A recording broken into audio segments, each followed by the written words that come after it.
Welcome back. Today I am joined by Sue Margolis, who is here on behalf of United. Well, Sue, how are you doing? I'm above ground, is what I like to say. Well, this is a good thing. This is a good thing. Well, wonderful. Looks like you have a lot of good stuff and some not so good stuff, but a full report. That is true. We do. Good afternoon, good day, everybody. And I hope our residents 65 and older have been making arrangements to get their COVID vaccine so we can get on with the new normal, which we still don't understand. We don't know what it is, but nonetheless. Yes. Here's what's been happening with your board. We had our monthly board meeting, still virtual, on schedule as usual, and we have finally now passed the subleasing resolution and are compliant with AB 3182. Mm-hmm. We reorganized our committees to put Diane, our new member, on the appropriate committees, and she's on Finance, M&C, Governing Docs, Budgeting Ad Hoc Committee, and Disaster Preparedness. Everybody's got a full load. Yeah, and she's nice. We interviewed her last time. Lovely woman, and she sounds very qualified. She is very qualified, a very top-notch person. We are really happy to have her on board. A new committee, Budgeting Ad Hoc Committee, has been formed to give EMS staff direction on the information the board would like to see in order to be able to create the budget for the coming budget cycle. The budget cycling will begin in April, and if you're interested and can help, would like to be a consultant, please let me know so we can get started on the bad. So now to the bad news. We are experiencing another large problem in our alterations department. We are shorthanded by 3 inspectors, and we are trying to fill the positions, but our methods of doing inspections are not standard. So any new hire is not going to be up and running the first day out with our system. It will take training.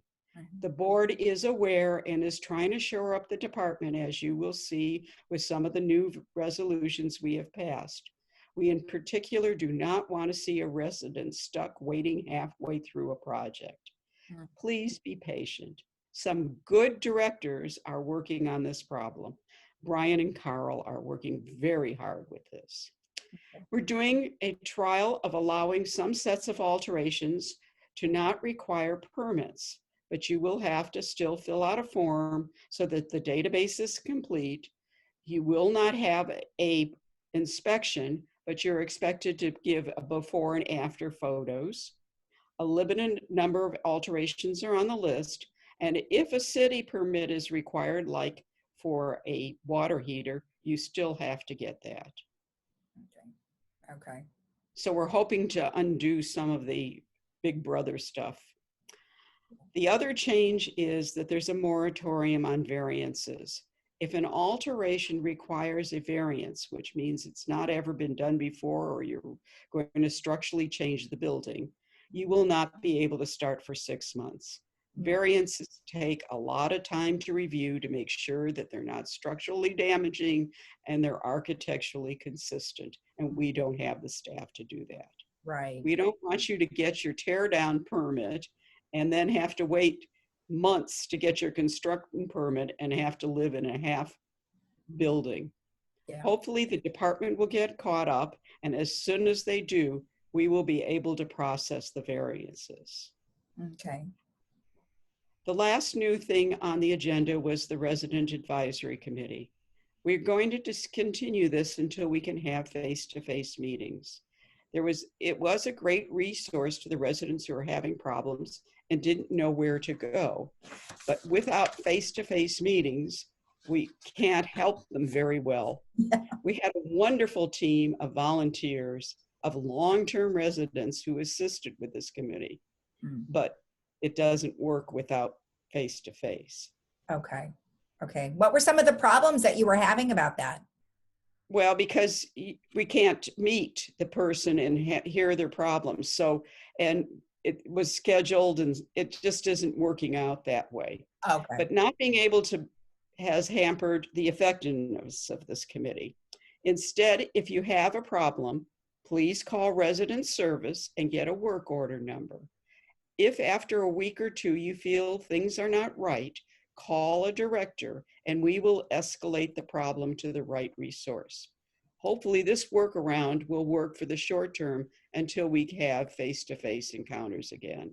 Okay. Well, that might help alleviate some, like you said, instead of going straight to you guys, resident services has multiple people that can help them. Give staff a chance to take care of it first, and that's what we hope to do. Okay. We're seeing an increasing number of phone calls, more angry residents, more residents starting rumors about monies that are being collected and being used unwisely. All the money is accounted for. The assessments didn't go up, even though the cost of water, garbage, electricity, wages, material, contract raises, all did go up. All the operating expenses went up, but because of the furlough and the delay in some work, we had a surplus, which we will be putting to use this year. You are receiving a refund, maybe not a big one-time payment, but the money that was saved is paying for the increases in expenditures.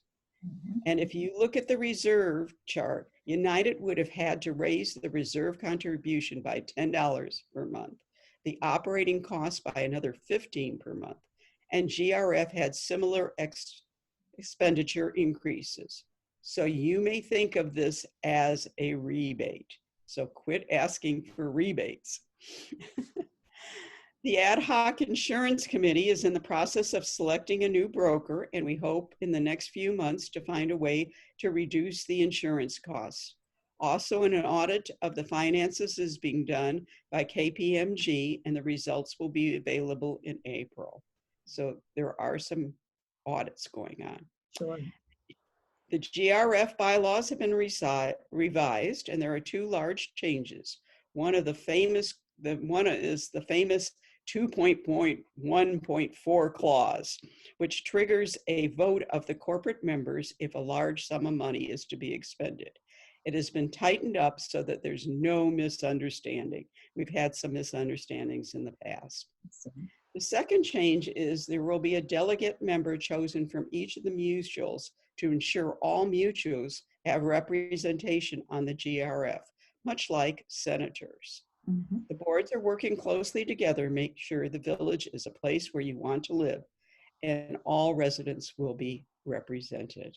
That's a good idea. I think that sounds very fair. So like you said, everybody will be represented. Right. Even after the vaccination, please remain safe, wear your masks. The side benefit of masks is the CDC is reporting that there has not been a flu season because of masking. Take care.